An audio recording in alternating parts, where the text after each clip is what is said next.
مولاي صل وسلم دائما أبدا على حبيبك خير الخلق كلهم هو الحبيب الذي ترجى شفاعته لكل هول من الأهوال مقتحم يا ربي بالمصطفى بلغ مقاصدنا واغفر لنا ما مضى يا واسع الكرم.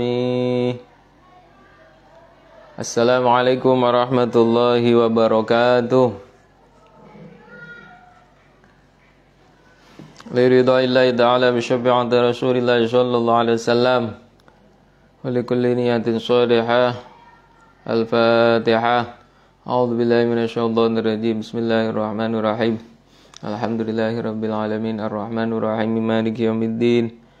Iyyaka na'budu wa iyyaka nasta'in. Ihdinas siratal mustaqim. Siratal ladzina an'amta 'alaihim ghairil maghdubi 'alaihim waladdallin. Amin. Ila hadratin Nabil Mustafa Sayyidina Muhammadin sallallahu alaihi wasallam wa alihi wa sahbihi wa azwajihi wa dzurriyyatihi wa jami' ikhwanihi min al-anbiya wal mursalin wa syuhada wa salihin wal ulama al-amilin wal musannifin al mukhlisin wa syuhada musannif kitab At-Taqriratus Sadidah fil Masail al-Mufidah Al-Habib Zain bin Ibrahim bin Zain bin Smith wa usulihi wa furu'ihi wa jami' masyayikhina wa satidina muallimina ulamaina wa ila abaina wa ummatina wa ajdadina jaddatina wa nakhusu khususan ila muassis khususan ila muassis ma'had sabilil hasanah wa usulihim wa barahim anallahu ya'ala darajatihim bil jannah wa yu'idu alaina min barakatihim wa asrarihim wa anwarihim wa ulumihim wa nafahatihim bid din wad dunya wal akhirah. Al-Fatihah. A'udzu billahi minasyaitonir rajim. Bismillahirrahmanirrahim. Alhamdulillahirabbil alamin. Arrahmanir rahim maliki yaumiddin. Iyyaka na'budu wa iyyaka nasta'in. Ihdinas siratal mustaqim. Siratal ladzina an'amta 'alaihim ghairil maghdubi 'alaihim waladdallin. Amin. Bismillahirrahmanirrahim. Alhamdulillahirabbil alamin.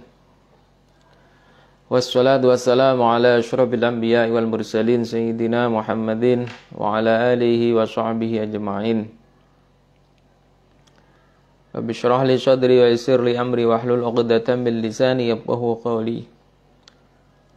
Qala al-muallif rahimahullahu ta'ala Allahumma wa nafa'ana bihi wa bi 'ulumihi wa 'ad alaina bi barakatihi wa amaddana bi asrarihi bid darain amin ya rabbal alamin. Bismillahirrahmanirrahim. Para santri, para pemirsa, para netizen, para alumni dari Pondok Pesantren Sabilul Hasanah, pada kesempatan malam hari ini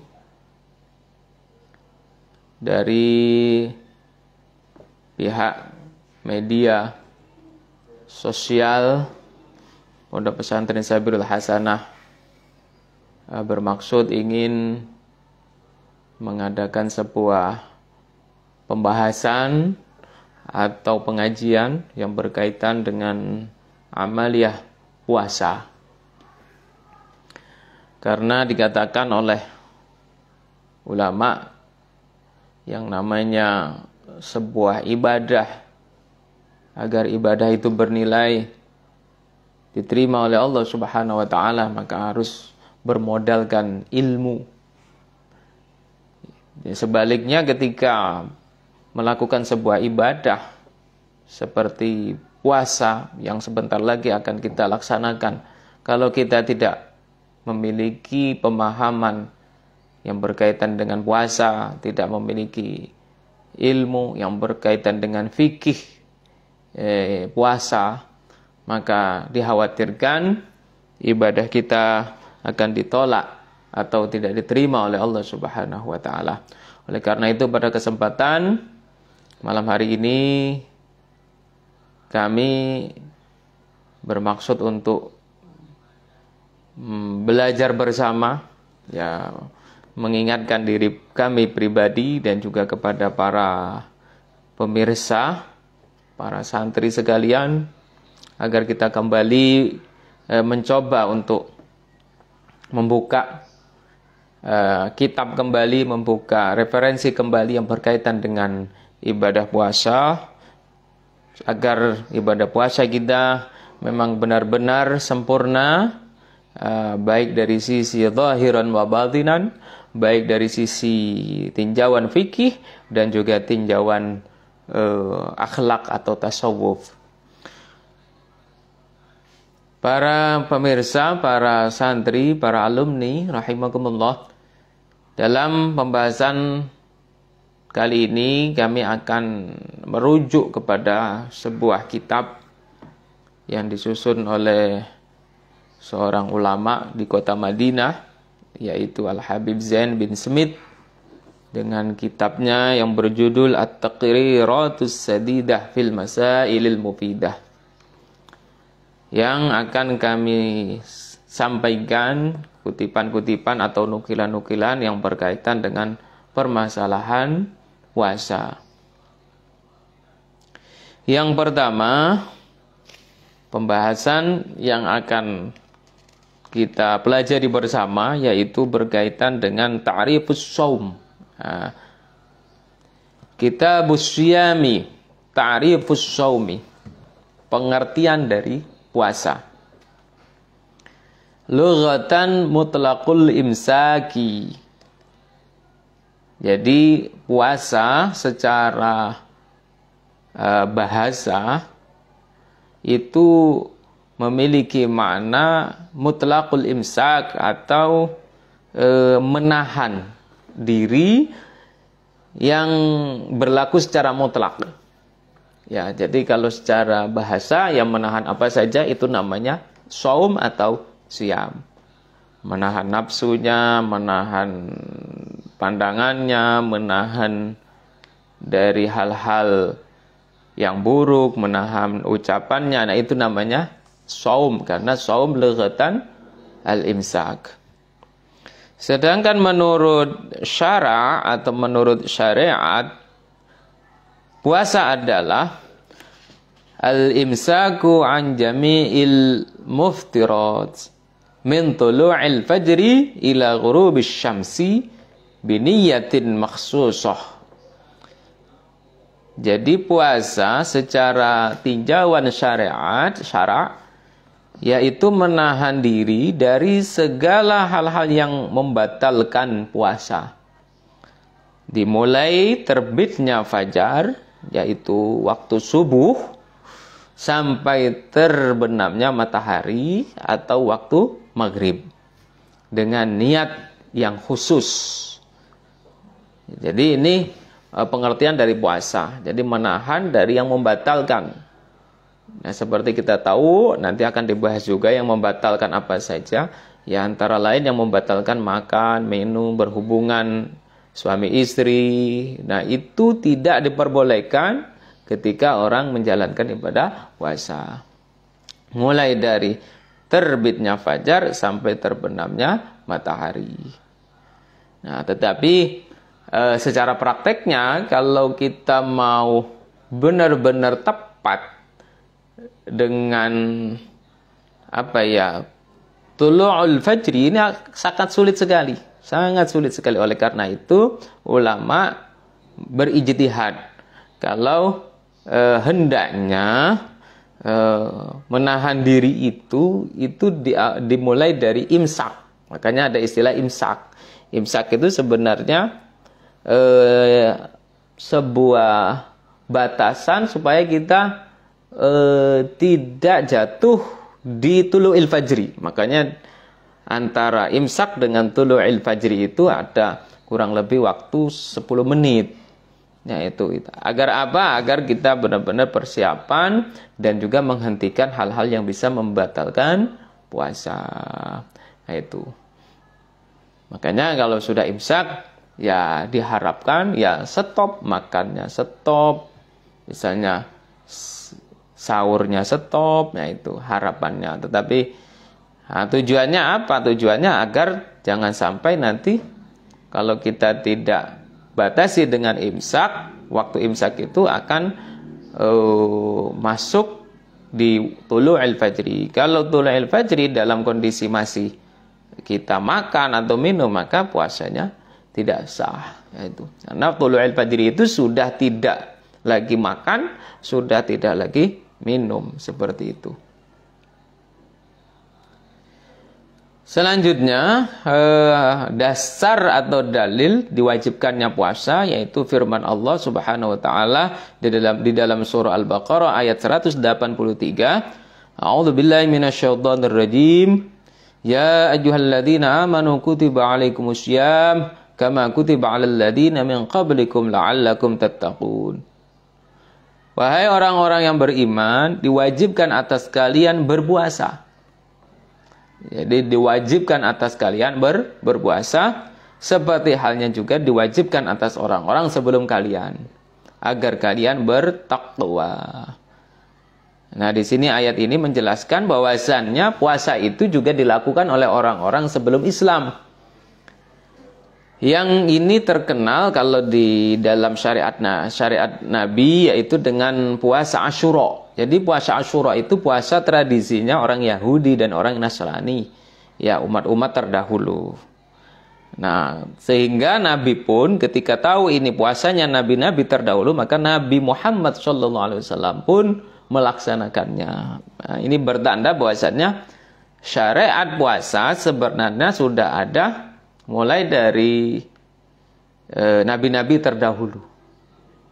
Tetapi ketika Nabi Muhammad SAW diwajibkan puasa itu yaitu pada tahun kedua dari hijrah fi syahri Sya'ban. Jadi furidha fi sanati tsaniyah minal hijrati fi syahri Sya'ban. Jadi puasa ini diwajibkan oleh Allah Subhanahu wa taala, turun perintahnya yaitu pada bulan Sya'ban tahun kedua dari hijrahnya Nabi.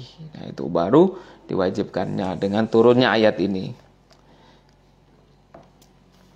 Selanjutnya para santri rahimakumullah,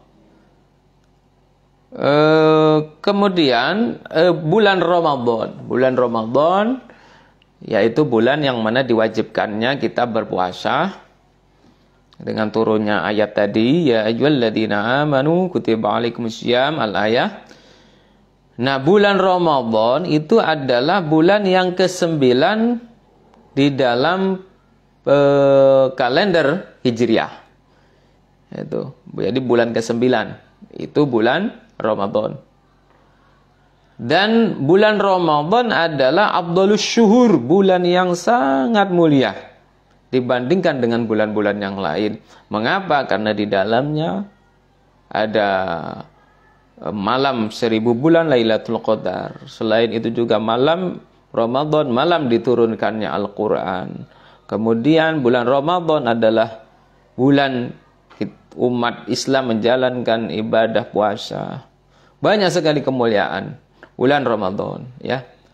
Bahkan namanya pun banyak. Ada Syahrul Siyam, ada Syahrul Quran, ada Syahrul Mubarak, ada Syahrul Maghfirah. Nah, itu bulan Ramadan. Sehingga dikatakan oleh ulama wa huwa afdhalus syuhur, bulan yang sangat mulia. Kemudian mengapa disebut dengan Ramadan? Nah, Ramadan itu dari kata Ramadha yarmudu. Apa? Fasammuhu Ramadan minar ramdha. Nah, dari isim masdar atau masdar yang berasal dari kata ramdha. Apa itu ramdha? Ai syiddatil harri. Jadi maknanya Ramadan secara bahasa yaitu sangat panas. Panas. Makanya ketika Ramadan itu sering kita merasa cuacanya itu luar biasa panas dibandingkan dengan hari-hari sebelum Ramadan, ya. Karena memang Ramadan itu maknanya syiddatul harri, itu. Jadi cuacanya panas. Itu. Dan juga ada yang berpendapat Ramadan itu maknanya yarmidudz dzunub, yaitu akan membakar dosa. Karena panas tadi, maka energi panasnya itu bisa membakar dosa. Dengan apa? Dengan menjalankan amalia puasa Ramadan. Nah itu makanya dikatakan man shoma ramadhana imanan wa ihtisaban ghufira lahu ma taqaddama min dzambi. Itu orang yang puasa Ramadan dengan dasar iman dan ikhlas karena Allah, ghufira lahu ma taqaddama min dzambi, maka dosanya akan diampuni oleh Allah Subhanahu wa taala. Selanjutnya berkaitan dengan fadilatus shaum, ya, keutamaan puasa Ramadan. Ya, di dalam Al-Qur'an disebutkan, yaitu di dalam surah Al-Ahzab ayat 35. A'udzubillahi minasyaitonir rajim. Was-shaimina was-shaimati wal hafizina furujakum wal hafizati wadz-dzakirina Allaha katsira wadz-dzakirati a'addallahu lahum maghfiratan wa ajran 'azima. Jadi orang yang berpuasa baik laki-laki maupun perempuan, dan juga orang yang menjaga kemaluannya, tidak melakukan kemaksiatan, baik laki-laki maupun perempuan, dan juga orang yang berzikir kepada Allah, mengingat Allah, ya, dengan banyak berzikir, banyak mengingat Allah, laki-laki maupun perempuan, maka janji Allah apa? A'addallahu lahum maghfiratan wa ajran 'azima. Maka Allah akan menyiapkan untuk mereka ampunan dan pahala balasan yang besar. Nah ini, jadi ketika orang berpuasa, ini kan ayat berisikan tentang orang puasa, orang yang ya menjaga nafsunya, orang yang berzikir, maka Allah akan memberikan ampunan, ya, memberikan ampunan yang besar dan juga pahala yang besar. Dan juga di dalam hadis disebutkan, qala Rasulullah sallallahu alaihi wasallam, kullu hasanatin bi asyri amthaliha ila 700 dhi'fin. Setiap kebaikan itu akan Allah beri pahala dengan pahala 10 kali lipat sampai 700 kali lipat.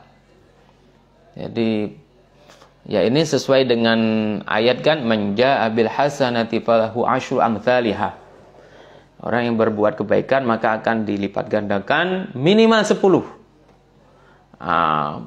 Berarti di atasnya banyak. Ada misalnya 100, bahkan sampai 700. Nah 700 ini seperti amaliyah berupa apa? Sedekah. Matalu ma yunfiquna fi sabilillahi kamathali habbatin ambatat sab'a sanabila fi kulli sumbulatin mi'atu habbah. Nah itu Allah lipatkan menjadi 7 tangkai, kemudian tiap tangkai itu menghasilkan benih 100, berarti 700. Ya. Nah, itu sedekah. Tetapi illas syiyam, dalam hadis ini dikecualikan illas syiyam. Jadi kullu hasanatin bi asyri amthaliha ila 700 dhi'fin illas syiyam. Ya. Kecuali ibadah puasa. Jadi ibadah puasa itu tidak dibatasi dengan 700 lipat, tidak. Fahuwa li wa ana ajzi bih. Oh, jadi ini hadis qudsi ya. Jadi mohon maaf, ini hadis qudsi. Ya, Allah berkata di dalam hadis qudsi itu, setiap kebaikan dilipat gandakan 10 kali lipat sampai 700 kecuali puasa. Karena puasa aku yang akan memberi balasannya, kata Allah di dalam hadis qudsi ini. Jadi ya melebihi dari 700 ya. Ya, bisa jadi ya kehendak Allah mungkin 1000 kali lipat atau 10.000 kali lipat. Nah itu karena apa? Karena urusan puasa, wa ana ajzi bihi. Allah yang akan membalasnya langsung. Dan juga banyak hadis-hadis yang berkaitan dengan amaliyah ibadah puasa. Selanjutnya, para pemirsa, para santri, para wali santri alumni rahimakumullah. Kemudian tentang amaliyah fikih atau berkaitan dengan tinjauan fikih ibadah puasa. Yang pertama, tadi sudah pengertiannya, ya. Yang kedua yaitu syurutu sihhatis shaum. Nah, ada beberapa syarat sahnya berpuasa. Jadi siapa saja yang memenuhi syarat ini, maka berarti puasanya sah. Nah, tetapi kalau syarat ini tidak terpenuhi, maka berarti puasanya tidak sah. Nah itu syurutu sihhatis shaum. Yang pertama al-islamu. Pertama puasa itu sah kalau dilakukan oleh orang yang muslim, baik laki-laki maupun perempuan. Sehingga kalau ada orang yang tidak muslim atau murtad misalnya, maka puasanya dianggap tidak sah. Dan ketika orang murtad dan kembali lagi ke Islam misalnya, maka masa ketika dia murtad itu, kewajiban-kewajiban yang dia tinggalkan itu wajib diqadha. Nah itu untuk status orang yang murtad. Nah itu. Yang kedua, al-aqlu. Jadi syarat supaya puasa itu sah al-aqlu. Itu. Fa yushtaratu ayyakuna aqilan. Fayushtaratu ayyakuna aqilan. Ya, mumayyizan jami'an nahar. Jadi puasa itu sah kalau dilakukan oleh orang yang berakal, yang tamyiz di dalam sepanjang siang, mulai dari terbitnya fajar sampai terbenamnya matahari. Sehingga sebaliknya ketika ada orang yang gila atau juga orang yang mabuk atau orang yang sakit epilepsi ayan, yang semuanya itu menjadikan akalnya itu hilang, maka ya puasanya tidak sah atau batal puasanya. Kemudian syarat sah yang ketiga yaitu an-naqa'u minal haidhi wan nifasi. Ini untuk perempuan ketika menjalankan puasa maka harus suci dari haid dan nifas, ya. Ya, jadi mulai dari thulu'ul fajri subuh sampai maghrib itu harus dalam kondisi suci. Suci apa? Suci dari haid dan nifas. Nah, itu. Kalau dia puasa tahu-tahu di tengah hari dia keluar darah haid, ya berarti puasanya batal itu. Yang keempat, syarat berikutnya, syarat sahnya puasa yaitu al-ilmu bikaunil waqti qabilan lis-shaum. Harus mengetahui waktu kalau hari itu memang hari diwajibkannya puasa atau hari yang sah untuk melaksanakan puasa. Karena ada beberapa hari yang diharamkan berpuasa. Contohnya seperti 2 hari raya, hari Idul Fitri dengan Idul Adha, kemudian ditambah dengan hari tasyrik. Hari tanggal 11, 12, 13 Dzulhijjah. Nah itu hari tasyrik. Nah itu. Kelima hari ini maka haram hukumnya berpuasa. Nah itu. Ya.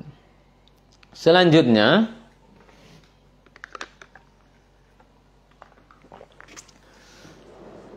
syurutu wujubis shaum. Syarat wajibnya puasa. Siapa saja orang yang diwajibkan untuk berpuasa itu, nah ini ada beberapa syaratnya. Yang pertama yaitu al-Islam. Jadi orang Islam wajib puasa, ya. Sehingga kalau orang kafir atau non-muslim maka dia tidak wajib untuk puasa, ya. Tuh. Oleh karena itu ya kita harus memahami kondisi di masyarakat kita, yang terkadang masyarakat kita itu tidak semuanya Muslim. Ada masyarakat yang non-Muslim juga. Sehingga kondisi misalnya ada yang tidak cocok, maka kita juga harus husnuzon. Ya, harus husnuzon. Ya, mungkin dia dalam kondisi ya tidak puasa disebabkan non-Muslim apa ya. Dan juga sebaliknya juga, orang yang tidak puasa misalnya harus tenggang rasa, harus memahami kondisi, harus menghargai kalau ketika Ramadan itu umat Muslim yang menjadi mayoritas lagi menjalankan puasa. Ya, kalau misalnya makan atau minum ya harus di dalam tempat yang tertutup. Nah, seperti itu. Yang kedua, taklif. Nah, jadi yang wajib puasa itu orang syaratnya Islam. Yang kedua taklif. Taklif itu mukallaf. Ya, mukallaf dalam hal ini ayyakuna balighan aqilan, yaitu orang yang balik dan orang yang berakal. Sehingga wa ammas sabiyyu fayajibu ala waliyyi amrihi ayyamurahu bisawm li sab'i sinina. Itu. Nah, kalau anak kecil sebenarnya tidak wajib puasa, namun dalam rangka tarbiyah, pendidikan dan juga untuk latihan, maka orang tua wajib menyuruh anak itu puasa. Jadi sudah wajib disuruh. Namun secara pribadi anak tersebut belum wajib. Namun orang tua wajib menyuruh dalam rangka mendidik. Ya, ketika anak itu sudah berusia 7 tahun. Yaitu ketika anak sudah berusia 7 tahun. Dan kalau meninggalkannya boleh diberi hukuman ketika sudah berusia 10 tahun. Jadi umur 7 tahun itu sudah diperintahkan berpuasa. Ya. Dan ketika umur 10 tahun, ya meskipun belum balik, ya apa-apa. Ya kita beri sanksi ketika dia tidak menjalankan puasa. Semua ini adalah dalam rangka litarbiyah wat ta'dib, ya, untuk mendidik dan untuk membiasakan anak. Karena apa, yang namanya sebuah kewajiban itu menjalankannya itu tidak bisa langsung spontan, dia mudah, dia ikhlas atau tanpa paksaan, tidak bisa. Dan semuanya adalah butuh waktu, butuh latihan. Sehingga di dalam syariat Islam itu 7 tahun sudah diperintahkan untuk menjalankan kewajiban-kewajibannya. Kemudian 10 tahun ada konsekuensi hukuman, sanksi misalnya. Nah, sehingga kalau dari 7 tahun diperintah, 10 tahun sudah terbiasa, ketika balik sudah tidak ada kesulitan lagi dalam menjalankan kewajiban-kewajiban, ya. Begitu juga seperti sholat, ya. Ya, begitu juga seperti bertata krama yang baik, sopan santun kepada orang tua, kepada teman, itu. Jadi yang berkaitan dengan kewajiban-kewajiban di usia 7 tahun, seorang ayah atau ibu, ya, orang tua wajib untuk mulai memerintah kepada anaknya, mulai menyuruh anaknya. Selanjutnya syarat orang yang wajib untuk puasa al-itaqah. Apa al-itaqah itu? Ail qudratu alaihi, yaitu orang yang mampu melaksanakan puasa. Yaitu mampu itu ya berarti dalam kondisi sehat. Itu ya. Tidak sakit. Nah, kalau orang sakit ya diberi keringanan, dia tidak berpuasa. Nah, itu. Jadi al-itaqah, nah itu. Ada juga yang mengartikan al-itaqah ini adalah as-sihhah, yaitu dalam keadaan sehat, yaitu fala yajibu 'alal maridi, maka puasa tidak wajib bagi orang yang sakit. Tapi melihat juga kondisi sakit yang seperti apa, ya. Tuh. Jadi sakit yang memang diperbolehkan di sini ada. Wa dhabitul maradi al-mubih lil fitri. Jadi batasan sakit yang menjadikan dia tidak berpuasa atau tidak wajib berpuasa itu adalah sakit yang alladzi yukhafu minhul halaku, yaitu sakit yang dikhawatirkan akan menyebabkan sebuah kerusakan. Mungkin ya bisa kematian atau kerusakan organ tubuhnya. Nah itu kalau dia puasa. Sehingga di sini diperbolehkan dia tidak puasa. Ya contohnya orang yang ya sakit, kalau sudah dirawat di rumah sakit ya seperti itu kan, kalau sampai dia puasa kan ya berbahaya itu. Tuh. Bisa menjadikan sebuah kerusakan organ atau kematian ya. Au ta'akhurus syifai au ziyadatul maradi, dan juga sakit yang ketika dia berpuasa maka akan memperlambat kesembuhan. Karena kalau orang sakit kan harus mengkonsumsi obat secara rutin, misalnya 3 kali sehari. Kemudian sebelum minum obat dia harus makan terlebih dahulu. Nah seperti itu yang menjadikan orang sakit boleh tidak berpuasa dengan tujuan agar proses kesembuhannya bisa cepat ya, atau tidak parah sakitnya tadi. Yang selanjutnya, orang yang wajib berpuasa adalah orang yang muqim al-iqamah, yaitu fala yajibu 'alal musafir alladhi yusafiru safaran tawilan. Jadi tidak wajib untuk berpuasa, alias boleh membatalkan puasanya bagi orang yang bepergiannya itu dengan jarak yang jauh. Nah, di sini disebutkan jarak jauh itu 82 km. Jadi kalau sudah bepergian dengan jarak 82 km, maka dia tidak wajib untuk berpuasa. Namun disyaratkan bepergiannya itu dimulai sebelum subuh. Ya, sebelum subuh. Misalnya jam 3 malam dia pergi mudik. Mudik ke mana? Mudik ke Jawa misalnya. Nah, mudik ke Jawa Timur misalnya, itu sudah ratusan kilometer kan, tapi dia berangkatnya itu sebelum subuh, maka di hari itu dia tidak puasa nggak apa-apa. Jadi dia mendapatkan rukhsah, keringanan. Nah, boleh tidak berpuasa.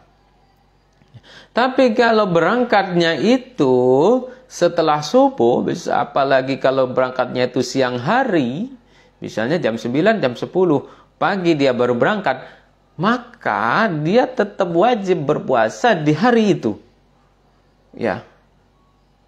Ya, kenapa? Karena dia dalam hari itu berkumpul dua kondisi. Kondisi pertama yaitu yang mewajibkan dia berpuasa karena belum dalam bepergian. Kondisi kedua yang memperbolehkan dia tidak puasa. Ketika berkumpul dua kondisi seperti ini, maka yang dimenangkan adalah kondisi yang mewajibkan, al-muqtadi. Ya.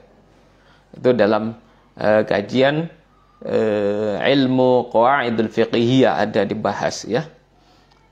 Sehingga kalau mau tidak berpuasa, yaitu berangkatnya itu sebelum subuh. Tapi kalau sudah subuh berangkat, ya tetap wajib di hari itu dia berpuasa. Itu di hari itu. Nah itu. Selanjutnya kalau memang besoknya itu dia belum sampai di tujuan, ya boleh, karena dia sudah dari malam berada di dalam perjalanan ya.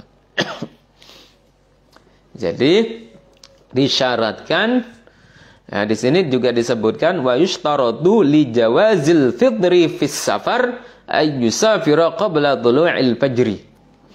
disyaratkan agar diperbolehkannya untuk berbuka atau tidak berpuasa di dalam bepergian, di dalam perjalanan, disyaratkan ayyusafira qabla tulu'il fajri. Dia berangkat bepergiannya itu sebelum munculnya fajar atau sebelum subuh. Nah itu. Kalau sudah subuh berarti tetap wajib puasa. Oleh karena itu anak-anak santri misalnya pulang nanti ke rumahnya masing-masing liburan, ya mayoritas biasanya itu kan berangkat dari pondok kan sudah jam 8, jam 9. Ya itu berarti di hari itu tetap harus puasa, tidak boleh batal puasanya, ya. Begitu juga kalau kita mudik nanti, kalau mudiknya itu berangkat jam 6, jam 7 pagi, tetap harus puasa. Kepingin di hari itu tidak puasa, ya berangkatnya itu fajar sebelum subuh. Nah itu. Namun di sini disebutkan juga di dalam kitab ini, wal afdalu as-shaumu lil musafir illam yashqa alaihi. Tetapi bagi seorang musafir ketika puasa Ramadan, yang afdal, yang utama itu adalah tetap berpuasa kalau memang tidak dalam kondisi berat perjalanan itu. Kalau melihat kondisi sekarang kita bepergian, ya bepergian sekarang itu kan enak. Ya kalau kita naik bisnya sudah full AC. Bahkan ada yang bis yang bisa tiduran. Nah, kita bisa tidur, ya itu kan. Apalagi kalau bepergian naik pesawat yang ya cuman 2 jam, bisa 1 jam sampai 2 jam itu. Perkiraan kami itu tidak berat. Tidak berat kondisi yang dialami oleh musafir pada saat sekarang ini dengan kendaraan-kendaraan yang serba nyaman, ya serba cepat, itu ya tidak dirasa berat. Oleh karena itu yang afdal ya kita tetap, yang utama kita tetap untuk berpuasa di bulan Ramadan. Berbeda kalau misalnya bepergiannya misalnya naik onta kalau zaman Rasul ya. Bepergiannya bisa naik motor mudik kan. Biasanya mudik naik motor itu kan banyak biasanya kalau mau lebaran itu. Ya kalau memang kondisinya capek, lelah, berat, ya boleh seorang musafir untuk membatalkan puasanya. Selanjutnya para pemirsa rahimakumullah, pembahasan berikutnya yaitu arkanus shaum. Nah, itu berkaitan dengan rukun-rukun puasa. Apa itu rukun? Rukun itu adalah sebuah rangkaian ibadah yang harus dilakukan. Yang mana ketika rukun tidak sempurna atau ditinggalkan, maka ibadah itu tidak sempurna atau dianggap tidak sah. Oleh karena itu ini penting bagi kita sekalian untuk memperhatikan tentang rukun-rukun puasa. Ar-rukunul awwal an-niyatu. Rukun yang pertama yaitu niat. Ya, karena hadis Nabi mengatakan innamal a'malu binniyat. Segala amal itu harus berdasarkan dengan niat. Tanpa niat maka amal dianggap tidak sah. Oleh karena itu ketika bulan Ramadan penting sekali kita untuk berniat, jangan sampai lupa. Nah itu bahkan watajibu an-niyatu likulli yaumin. Wajib niat itu dilakukan setiap hari. Nah, kapan niatnya Ramadan? Niatnya itu yaitu malam hari. Malam hari. Ya, niatnya Ramadan itu malam hari. Nah itu. Jadi di sini disebutkan perbedaan al-farqu baina niyati shaumil fardhi wa niyati shaumin nafli. Perbedaan antara niat puasa fardu dengan puasa sunnah. Ini ada beberapa perbedaannya. Yang pertama, masa niat itu kapan? Kalau puasa fardu, puasa Ramadan. Nah, puasa fardu itu apa saja ya? Puasa Ramadan ya. Kemudian puasa qadha. Misalnya punya hutang. Kemudian kita bayar di luar Ramadan. Nah, itu namanya puasa qadha. Itu fardu. Kemudian puasa nazar, kalau kita ada nazar. Aku kalau berhasil lulus ujian nazar puasa seminggu. Nah, itu. Maka itu hukumnya fardu wajib. Nah, ketika puasa wajib fardu, maka harus memperhatikan beberapa ketentuan niatnya. Yang pertama, ketentuan niat untuk puasa fardu, yadkhulu waqtuha min ghurubis syamsi ila tulu'il fajri fayajibu at-tabyitu.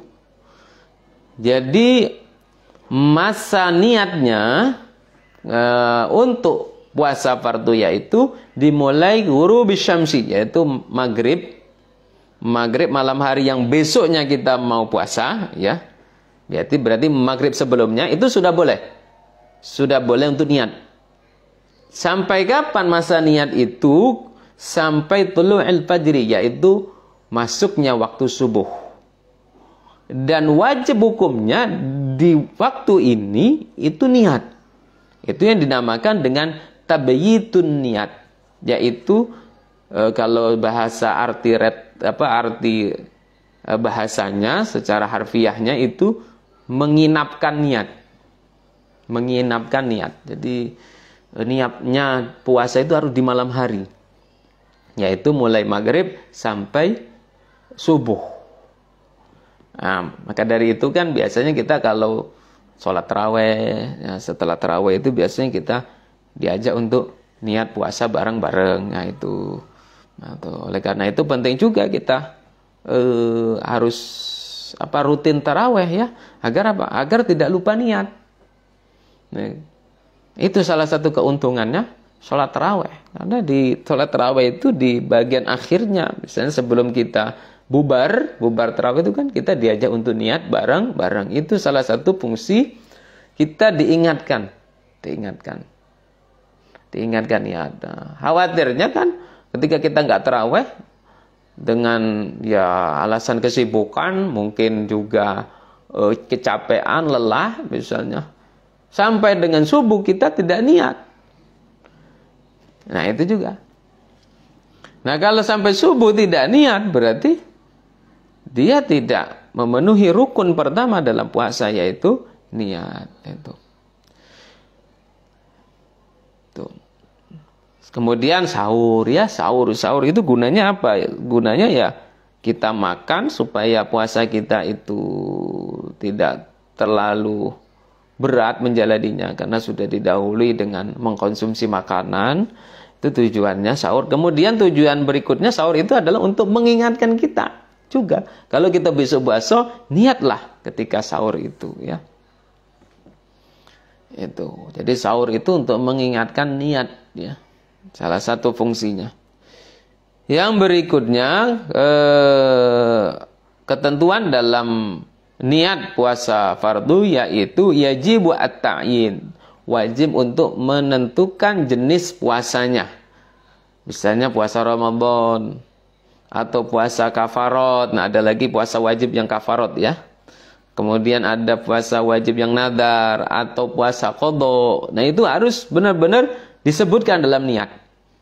Tapi kan menyebutkannya itu yang wajib bukan secara lisan, tetapi di dalam hati kita, karena mahallun niat itu fil qalbi, tempatnya niat itu di dalam hati ya.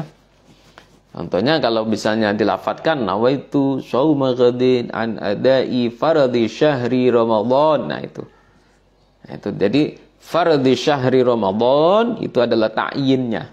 Hadhis sanata atau fi hadhis sanati lillahi ta'ala. Nah, itu ta'yinnya ya. Berarti kalau nadar misalnya nawaitu sauman nadri ya, puasa nadar fardhalillahi ta'ala misalnya itu. Yang ketiga ketentuan dalam niat puasa Ramadan yaitu la yajuzu ay yajma'a baina shaumin fardhaini fi yaumin wahid. Tidak boleh dalam satu hari puasa dengan niat dua fardu, tidak boleh. Jadi satu hari Ramadan ya untuk satu hari atau untuk satu kewajiban puasa.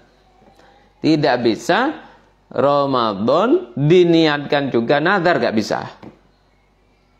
Ya. Atau misalnya nazar digabungkan dengan kafarat, gak bisa juga. Jadi satu fardu ya dihitung satu hari itu. Jadi satu hari untuk satu kefarduan, ya.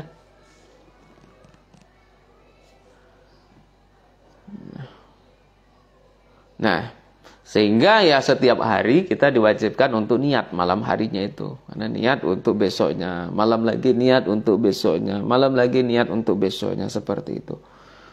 Nah, itulah beberapa ketentuan dari niat puasa fardu. Nah, di sini ada perbedaan dengan puasa sunnah. Ya, yang mana perbedaannya pertama, untuk puasa sunnah itu tidak wajib tabyidz. Tidak wajib tabyidz.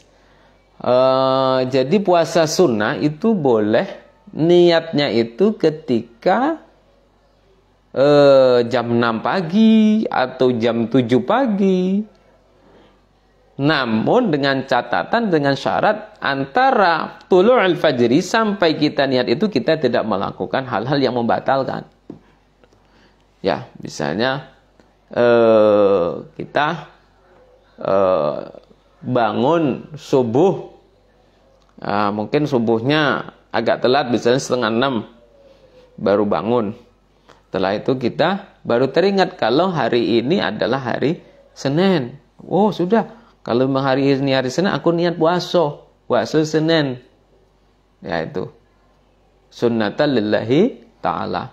Maka niat itu sah dan puasanya pun sah, asalkan tadi mulai dari subuh sampai dia niat tadi dia tidak melakukan yang membatalkan, tidak minum, tidak makan dan lain sebagainya itu. Nah itu.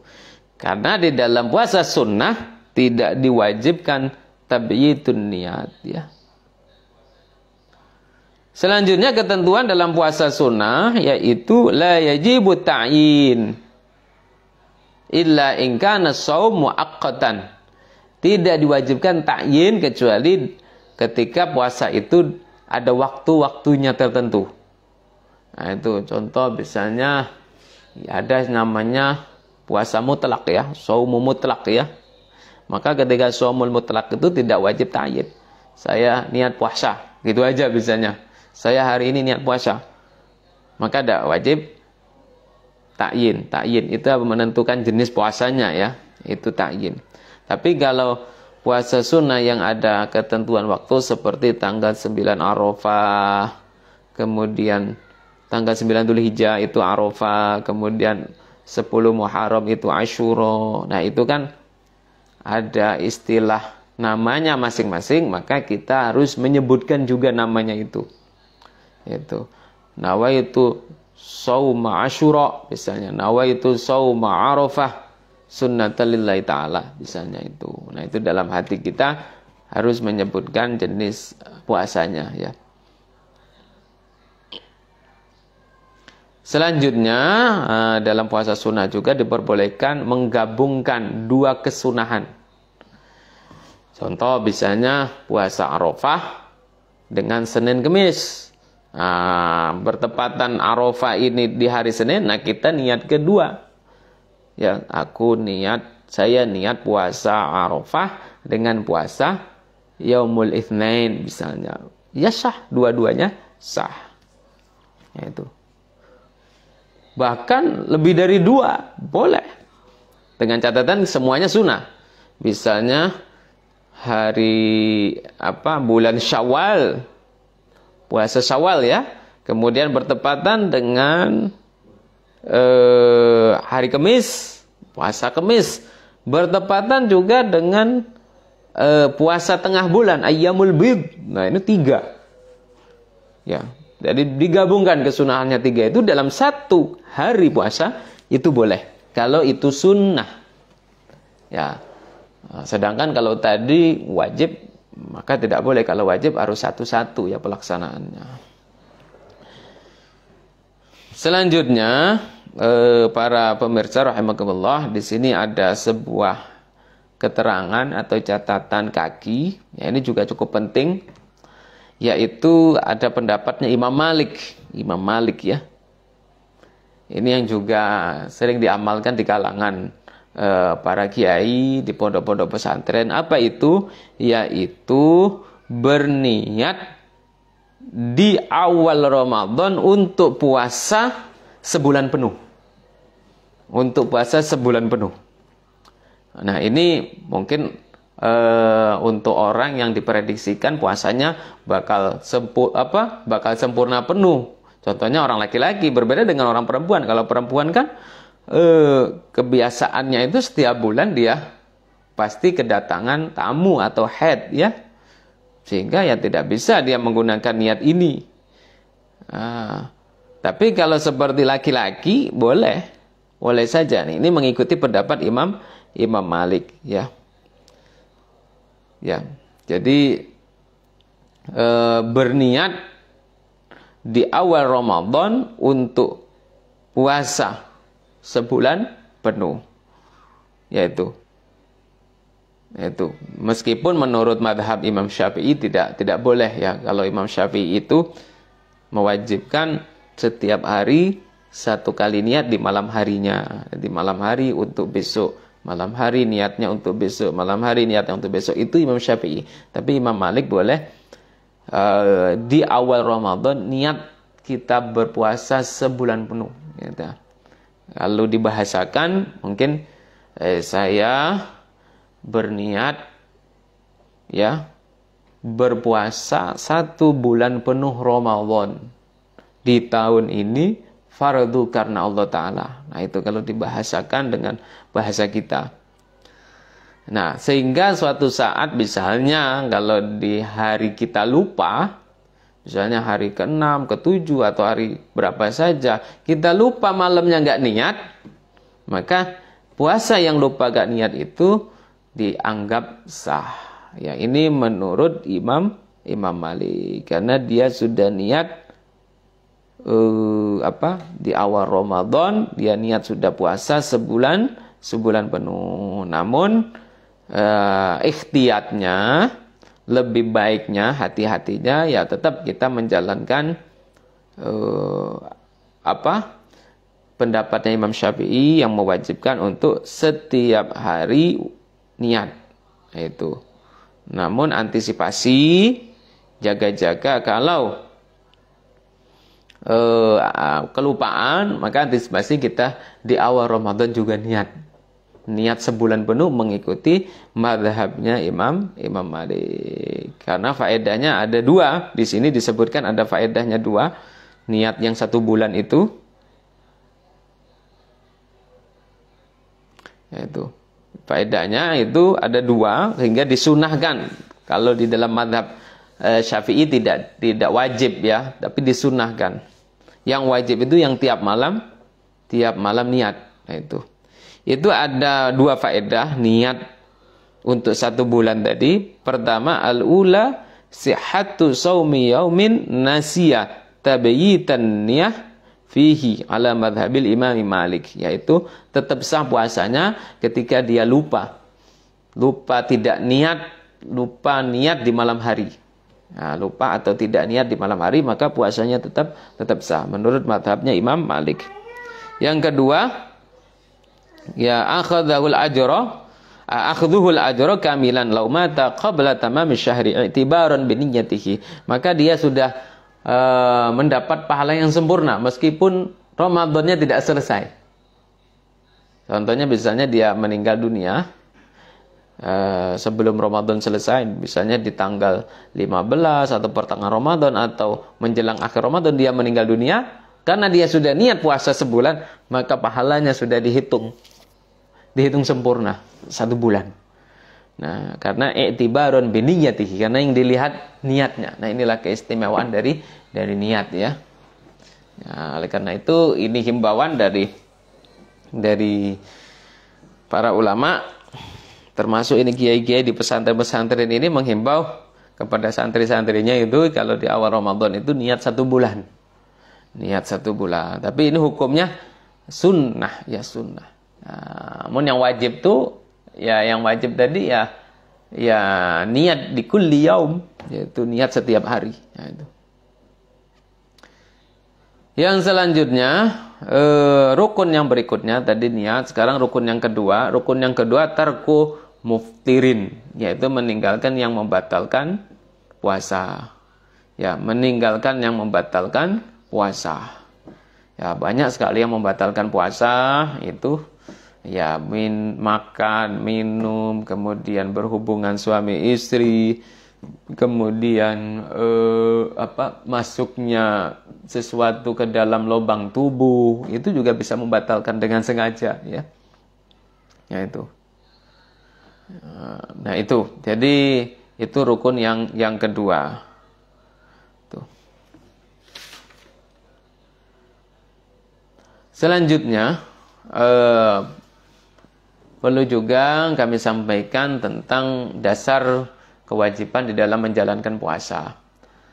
Maksudnya apa? Yaitu kapan kita wajib untuk menjalankan puasa Ramadan itu? Apa dasarnya?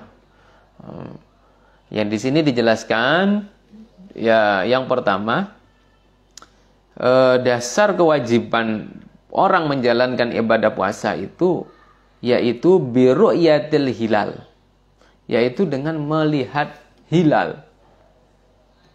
Nah itu, ini dasarnya. Jadi seperti mohon maaf ya, seperti ada di kalangan ormas Islam juga yang mengatakan cukup dengan hisab, itu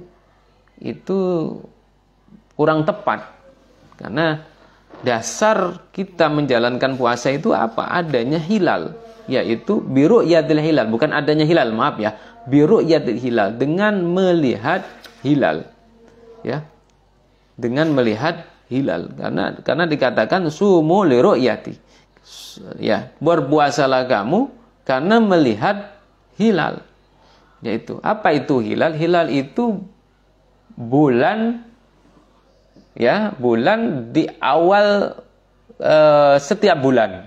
Nah itu ya, sinar bulan di awal setiap bulan.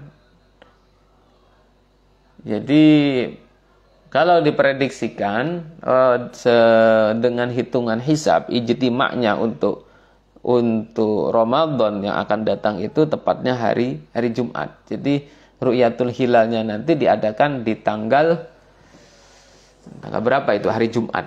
Ya, sehingga ketika di sore hari Jumat itu melihat hilal, maka besoknya hari Sabtunya berpuasa. Nah itu. Jadi tanggal 29 itu hari Jumat. Nah, ketika Jumat sore menjelang maghrib itu melihat hilal ya oleh orang-orang yang memang pakarnya ya, tim hisab ru'yah biasanya. Kalau memang melihat hilal dan dia orang yang dipercaya, diambil sumpahnya dan dia mau bersumpah juga, ya, maka besoknya adalah 1 Ramadan. Yaitu di tanggal 29 kalau melihat hilal, besoknya 1 Ramadan. Namun kalau Indonesia kan kita harus mengikuti ketetapan dari pemerintah, yaitu Menteri Agama dalam hal ini. Oleh karena itu ya tinggal kita tunggu aja apakah nanti sidang isbatnya itu menetapkan terlihat hilal atau tidak. Nah itu kalau terlihat hilal berarti hari Sabtunya kita puasa. Nah, ketika tidak dilihat hilal, mungkin karena hilalnya masih di bawah derajat atau semua tempat itu tertutup misalnya hilalnya, ya berarti metode yang kedua yang digunakan yaitu istikmalu Sya'ban, yaitu menyempurnakan bulan Sya'ban 30 yauman. Bistikmali Sya'ban 30 yauman. Maka menyempurnakan bulan Sya'ban menjadi 30. Nah, hari Jumat besok itu 29 Sya'ban, maka kalau tidak melihat hilal, maka Sabtunya masih dihitung Sya'ban, yaitu tanggal 30. Sehingga setelah 30 inilah baru masuk tanggal 1 Ramadan, yaitu hari Ahad atau hari Minggu. Nah itu. Nah inilah pedoman yang dipegang oleh para ulama, terutama ulama Ahlus Sunnah wal Jamaah, bahwasannya di dalam menjalankan ibadah puasa Ramadan maka harus diadakan ru'yatul hilal, ya. Ketika ru'yatul hilal tidak bisa atau tidak dilihat, ya, hilal itu tidak dilihat, maka diistikmalkan, disempurnakan bulan Sya'ban menjadi 30 hari. Nah itu. Oleh karena itu ya kita tunggu saja nanti ya hasil dari tim hisab ru'yah dari Kementerian Agama atau dari Ormas Islam Nahdlatul Ulama atau dari ormas-ormas yang lain. Itu kalau memang sudah melihat hilal, ya nanti ditetapkan berarti hari Jumat kita, hari Sabtu kita sudah puasa Ramadan. Para hadirin rahimakumullah, para pemirsa, sebelum kami lanjutkan, ini ada pertanyaan.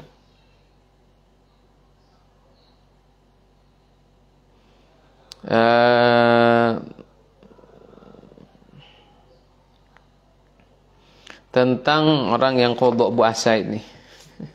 Orang yang qadha puasa ini. Ini juga pernah saya bahas dengan para santri di madrasah itu. Ini pertanyaannya. Assalamualaikum warahmatullahi wabarakatuh. Gus mau tanya, istri saya pada tahun kemarin punya hutang puasa 8 hari yang belum selesai diqadha. Apabila tahun ini sampai menjelang puasa hutang puasanya belum selesai atau belum lunas, misalnya kurang 4 hari, bagaimana cara dia membayar fidyahnya? Apakah setelah membayar fidyah gugur kewajiban hutang puasa? Mohon penjelasannya. Ya langsung saja kami jawab. Jadi ketika kita meninggalkan puasa Ramadan, maka kewajiban kita untuk qadha. Untuk qadha, ya. Kecuali yang tidak qadha itu orang yang sakit dan tidak diharapkan sembuhnya, atau orang yang sudah tua sekali yang tidak sanggup berpuasa, maka dia tidak berpuasa diganti dengan fidyah. Tapi kalau dia orang yang mampu puasa, maka wajib diqadha. Wajib diqadha. Nah, misalnya ini 8 hari tidak puasa. Sedangkan Ramadan sudah tiba. Nah, sehingga mengqadhanya masih kurang berapa? Kurang 4 hari. Nah, 4 hari masih belum diqadha, sudah Ramadan datang. Nah, akhirnya gimana? Maka 4 hari ini tetap qadha, tetap nanti setelah Ramadan wajib diqadha, ditambah setiap harinya dia membayar fidyah. Jadi ada kewajiban tambahan. Kenapa? Karena ini sebuah sanksi, ya, konsekuensinya dia menunda qadha. Harusnya kan setelah Ramadan tahun kemarin itu ya menyegerakan qadha itu, ya. Kalau dia meninggalkan puasanya itu karena uzur, boleh ditunda, tapi jangan sampai datangnya Ramadan belum diqadha, itu menundanya. Kalau menunda qadha sampai datangnya Ramadan itu, dan Ramadan datang belum selesai qadhanya, ini ada nilai dosa dan ada nilai sanksinya. Ya. Itu.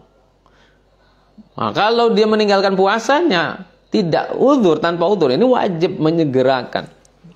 Jadi sebuah kewajiban yang ditinggalkan tanpa uzur, maka wajib untuk mengqadhanya secara fauron, ya, segera. Nah, itu misalnya sholat, puasa, ya, nggak ngapo-ngapo tahu-tahu udah puasa misalnya.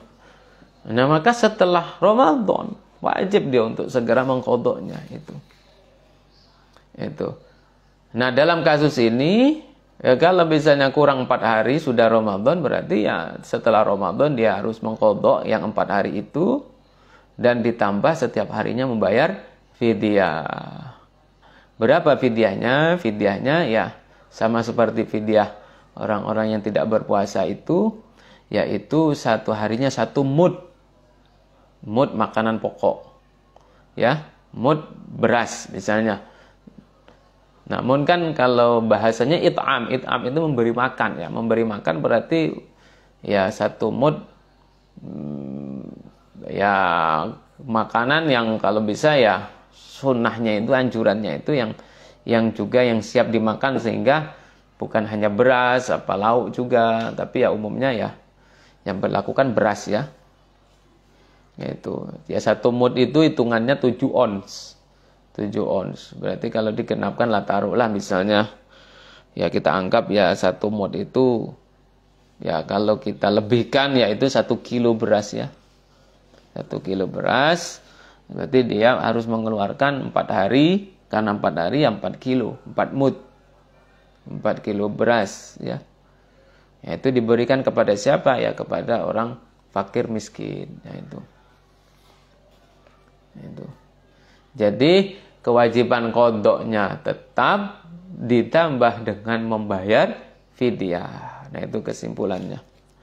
Yang kedua, bolehkah niat puasa Ramadan sekali diucapkan untuk 1 bulan penuh? Ya tadi sudah kami singgung panjang lebar ya. Niat Ramadan sekali di awal yaitu untuk 1 bulan. Kalau menurut mazhab Maliki boleh, tapi kalau menurut mazhab Syafi'i tidak boleh, karena Syafi'i mewajibkan setiap hari untuk niat. Nah oleh karena itu, karena kita ini amaliyah kita ini mengikuti mazhab Syafi'i, maka ya kita jalani niat itu setiap hari. Malam niat untuk besok, malam niat untuk besok. Tapi sebagai antisipasi, kalau nanti kita lupa, maka kita juga amalkan pendapatnya Imam Malik. Di awal Ramadan kita niat untuk 1 bulan. Kita niat untuk satu bulan. Jago-jago, antisipasi. Ya siapa tahu nanti ketika Ramadan hari keberapa kita lupa niat di malam hari. Maka ketika seperti itu, karena kita sudah niat 1 bulan penuh, maka ya tetap sah ya puasanya. Itu menurut mazhab Imam Malik ya. Ya itu aja. Ya, jadi ya, boleh, tapi yang wajib itu setiap hari. Ya, itu.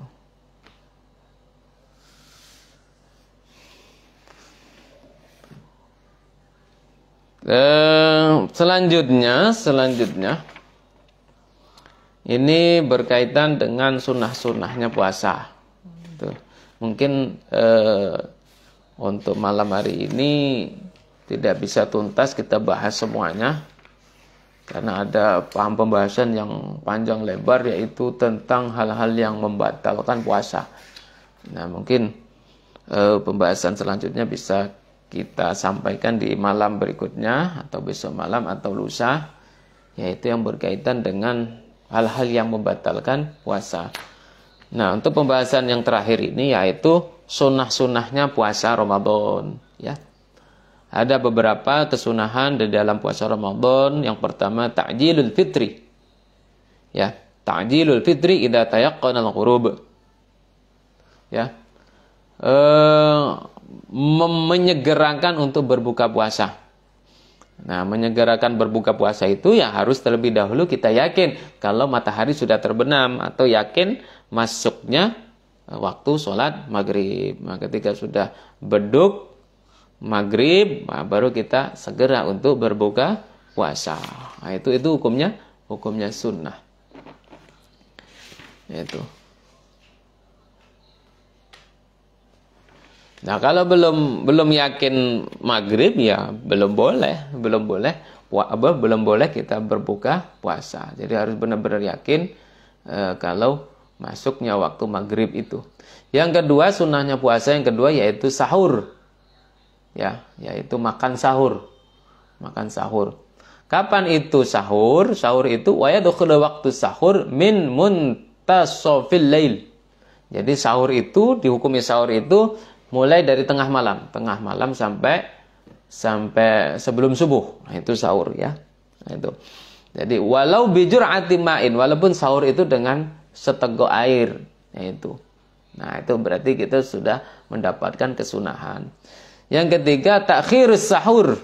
Nah, sahur itu sendiri sunnah, tapi ada sunnah yang lain yaitu takhirus sahur, yaitu mengakhirkan sahur.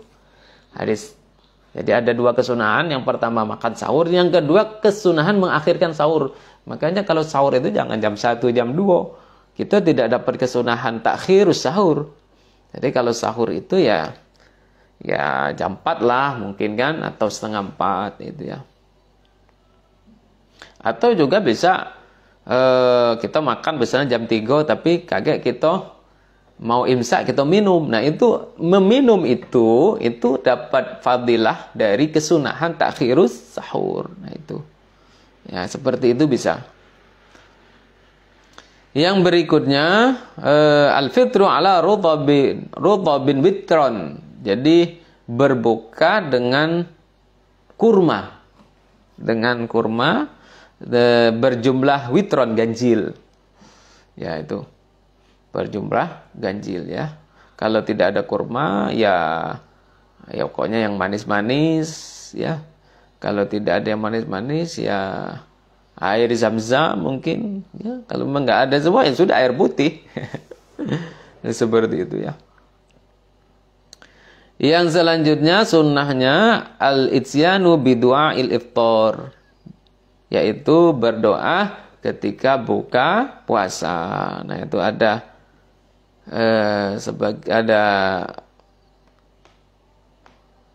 hadis yang menyebutkan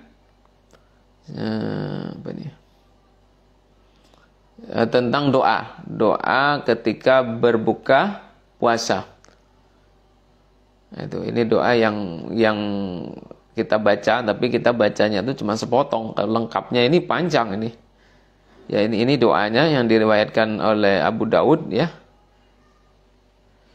Ya, Allahumma laka sumtu wa bika amantu ala rizqika aftartu dhahaba dhama'u wa batalatil aruqu wa thabatal ajru insyaallah. Oh, ya itu doanya. Jadi kalau orang yang berdoa Allahumma laka sumtu wa bika amantu ala rizqika aftartu, maka ini ya hilanglah kesusahannya yaitu, dan akan mendapatkan pahala dari sisi Allah Subhanahu wa taala. Kemudian ada doa tambahannya, alhamdulillahilladzi a'anani fasyumtu wa razaqani fa'aftartu. Segala puji bagi Allah yang telah memberi pertolongan kepada diriku untuk berpuasa dan memberi rizki kepadaku sehingga bisa berbuka. Allahumma inni as'aluka bi rahmatikal lati wasi'at kulla syai' an taghfir li. Ya Allah, aku memohon rahmatmu ya yang luas mencakup segala sesuatu, mohon ampuni dosaku ya Allah. Nah, itu. Bahkan dianjurkan ketika berbuka itu untuk menambah dengan doa-doa yang lain juga. Makanya salah satu tempat yang mustajabah ketika berpuasa itu adalah ketika berbuka. Nah, ketika berbuka itu kita disunahkan untuk berdoa ya. Dengan doa kebaikan apapun gitu. Tapi kalau yang ma'thur yang diriwayatkan itu yaitu tadi Allahumma laka sumtu wa bika amantu wa ala rizqika aftartu. Kemudian juga sunnahnya puasa al-ightisalu minal janabati qabla al-fajri. Nah, ini untuk yang berjunub, misalnya untuk pasangan suami istri, bapak dan ibu, kalau malamnya misalnya berhubungan junub, misalnya segeralah untuk mandi. Sunnahnya mandi itu sebelum fajar, yaitu sebelum fajar. Nah, itu jadi ketika sudah subuh itu dalam keadaan suci kita sudah dalam keadaan suci. Kemudian disunahkan juga al-ightisalu kulla lailatin min layali Ramadan. Setiap malam itu sunnah mandi malam Ramadan. Tapi mandinya itu ba'dal maghrib, setelah maghrib, likai yanshadha lil qiyam, supaya kita semangat untuk qiyamul lail, mulai dari tarawih, salat witir, salat tahajud, tadarus, itu semangat, tidak ngantuk. Karena apa? Karena mandi tadi. Nah itu sunnah. Yang kesembilan, al-muhafadhatu ala sholati tarawih min awwali lailatin ila akhiri lailah, yaitu menjaga keistiqomahan sholat tarawih dari awal malam sampai akhir. Awal malam itu maksudnya dari awal Ramadan sampai akhir Ramadan. Itu jangan cuman awalnya baik. Nah, itu awalnya baik itu. Jadi awalnya semangatnya, tahu-tahu masuk pertengahan, masuk akhir lah loyo. Akhirnya males, sibuk ngurusin baju baru, sibuk ngurusin isi gelok kue. Ujung-ujungnya lupa lagi tarawih. Padahal ketika akhir itulah harusnya kita lebih semangat, karena di akhir itu Allah memberikan sebuah istimewaan dengan hadirnya Lailatul Qadar. Nah itu Lailatul Qadar itu prediksi ulama di malam-malam sepertiga akhir bulan Ramadan. Nah itu.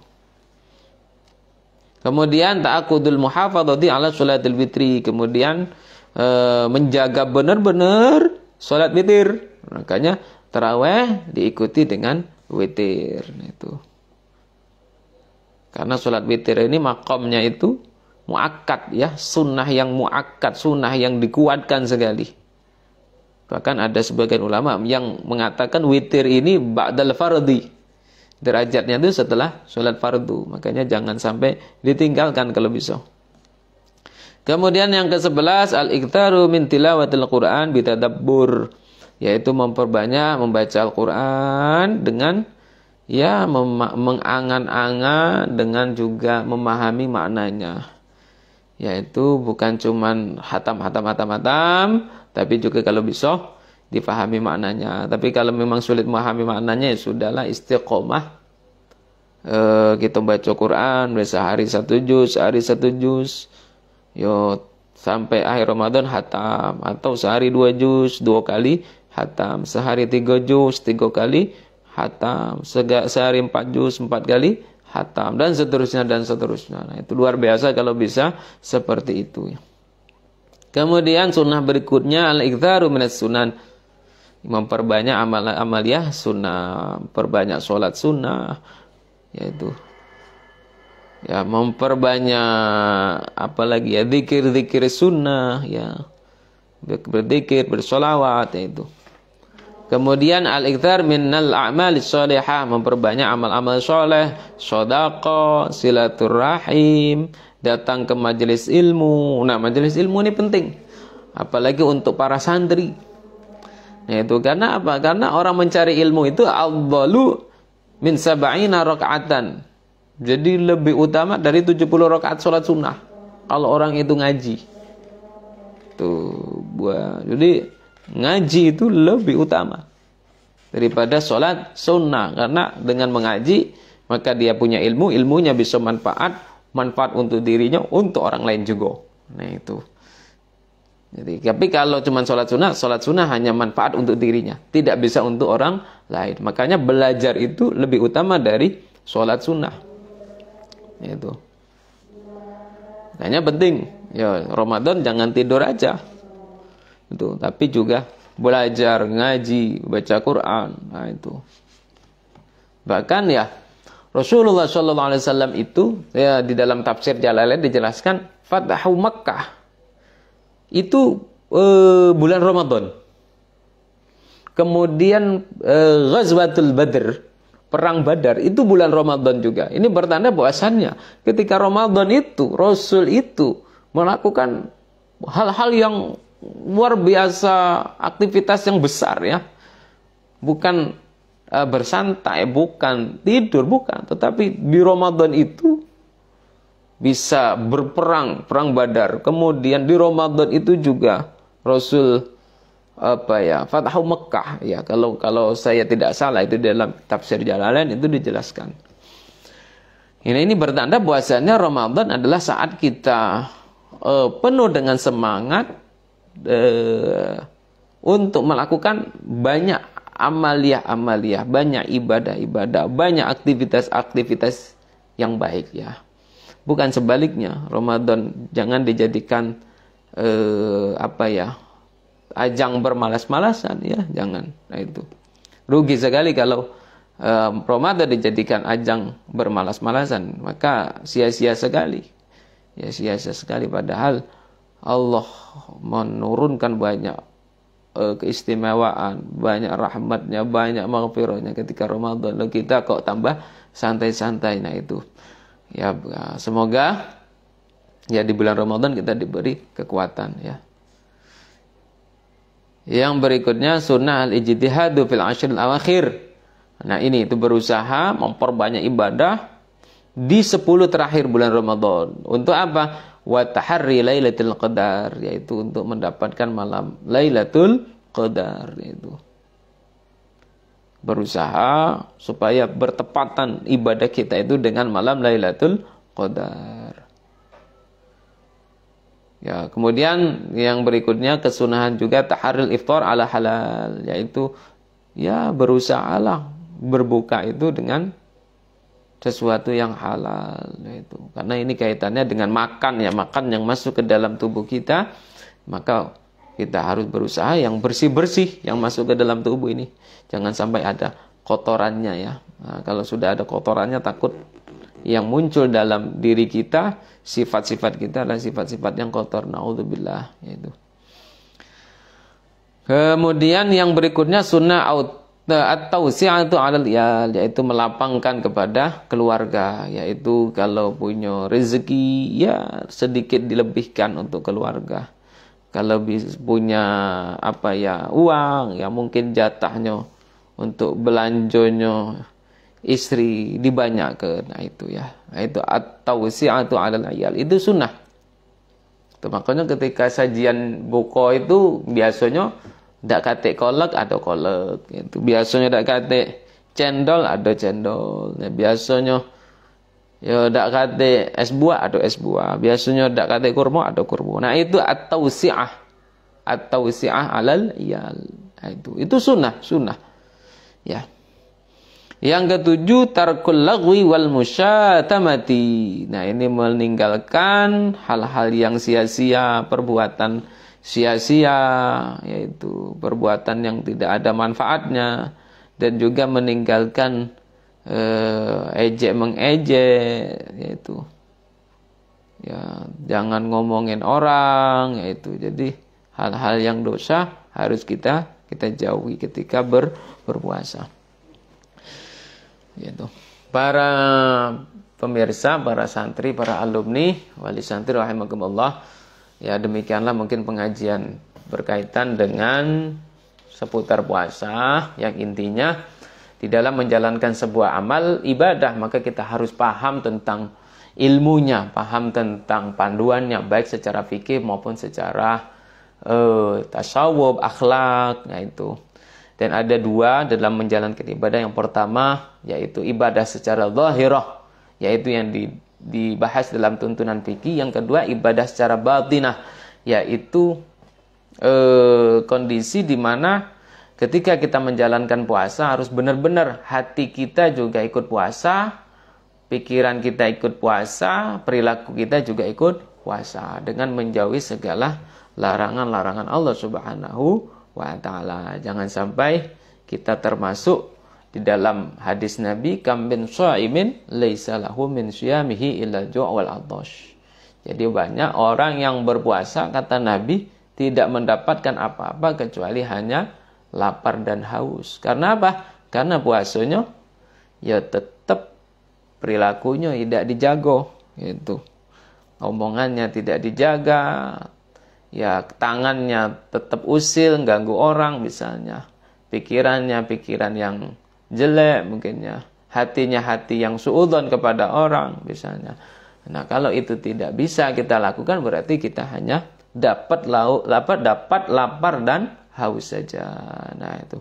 Nah semoga kita semua diberi taufik oleh Allah Subhanahu wa taala sehingga bisa menjalankan puasa baik secara tuntunan fikih maupun secara tuntunan akhlak dan tasawuf ibadah kepada Allah Subhanahu wa taala. Ada lagi pertanyaan? Ada lagi. Nah, itu saja mungkin yang bisa kami sampaikan. Selanjutnya mungkin besok atau lusa akan kita bahas masalah perkara-perkara hal-hal yang membatalkan puasa. Itu saja. Lebih kurangnya mohon maaf. Dan terakhir kita berdoa bersama. A'udzubillahi minasyaitonirrajim. Bismillahirrahmanirrahim.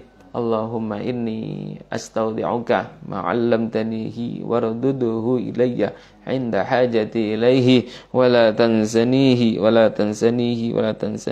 ya rabbal alamin. Rabbi fa'anfa'na bi barakatihim wahdinal husna بحرمتهم وأمتنا في طريقتهم ومعافاتهم من الفتن والله الموفق إلى أقوم الطريق. السلام عليكم ورحمة الله وبركاته.